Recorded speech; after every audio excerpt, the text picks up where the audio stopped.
বন্ধু ল কাচ্চি খাই। হ ল আসেন মামা আসেন আসেন আসেন ওই আয় খামু না কেন কি হইছে? একটু সমস্যা আছে পরে কইতাছি আয়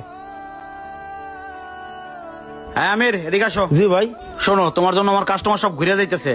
তোমার আমি আর কাজে রাখতে পারবো না, কালকে থেকে অন্য জায়গায় কাজ খুঁজো। মানুষ কালো হয়, এত কালো হয় নাকি? হ্যাঁ মহাজন কালো কি আমি নিজের ইচ্ছে হয়েছি? কালো তো আল্লাহ তাল্লাহ সৃষ্টি, এখানে আমি কি করব কোন? বুঝছি, তোমার কিছুই করা লাগবে না, আপাতত আমারে বাঁচাও, ওই দোকান থেকে ডিউটি করো যাও। ঠিক আছে মহাজন। কিরে বন্ধু তুই যা কাচ্চি খেলি না কেন? আরে বেটা ওই লোকটার চেহারাটা দেখছো? দেখলেই তো ভয় করে, যেই কালার কালা দেখলেই তো ঘিন করে। কেমনে বইয়া খামু? এমনিতেই বুমিয়ে ফেলবো। দেখ বন্ধু, কালা হোক ধলা হোক প্রতিবন্ধী হোক সবই তো আল্লাহ তাআলার সৃষ্টি। উনি কি করবো বল? আজকে উনি কালো বলে তুই ওনাকে এইভাবে অবহেলা করবি? মানুষকে এইভাবে অবহেলা করা ঠিক না।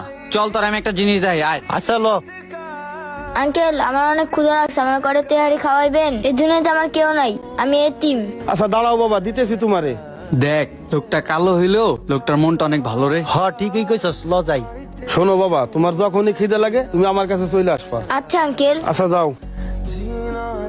কাকা আপনি কালো দেখা আপনার গিনা করে চলে গেছি, তেহারি না নিয়া আমার মাফ করে দেন কাকা। আচ্ছা বাবা, কোনো সমস্যা নাই, কিছু মনে করি নেই। না কাকা মাফ করে দেন।